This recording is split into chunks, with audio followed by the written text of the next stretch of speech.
छत्तीसगढ़ में युवा कांग्रेस के संगठनात्मक चुनाव ने सियासी पारा चढ़ा दिया है। चुनाव संगठन का है, लेकिन निशाने पर कांग्रेस की गुटबाजी है।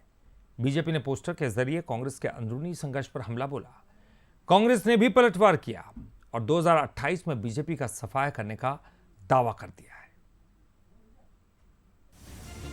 युवा कांग्रेस का चुनाव और बीजेपी का पोस्टर वॉर। जी हां, बीजेपी ने कांग्रेस के दो चेहरों को आमने सामने दिखाते हुए संगठन के भीतर कथित गुटबाजी पर निशाना साधा है। बीजेपी विधायक अजय चंद्राकर ने इसे यादवी संघर्ष करार दिया। बीजेपी का दावा है कि जिस कांग्रेस को आने वाले चुनाव की तैयारी करनी चाहिए, वहां संगठन का चुनाव ही आपसी खींचतान का मैदान बन गया है।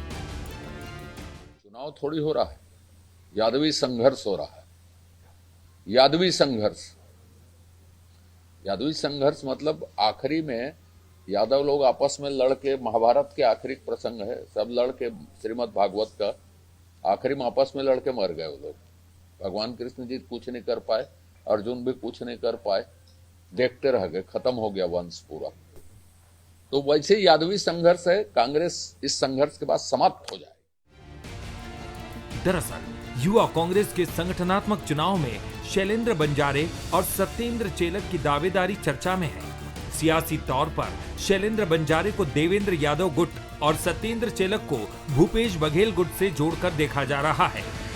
बीजेपी इसी कथित गुटबाजी को मुद्दा बनाकर कांग्रेस पर हमलावर है। प्रदेश अध्यक्ष दीपक बैज ने बीजेपी को उसके कांग्रेस मुक्त भारत वाले दावे की याद दिलाते हुए 2028 में तस्वीर बदलने का दावा किया।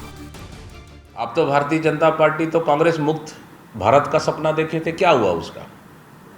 अजय चंद्राकर जी को बताना चाहिए। बोले अजय चंद्राकर जी को चिंता करने की जरूरत नहीं है।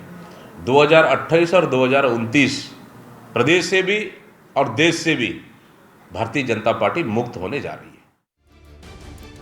युवा कांग्रेस का चुनाव है, लेकिन सियासी निशाना 2028 पर है।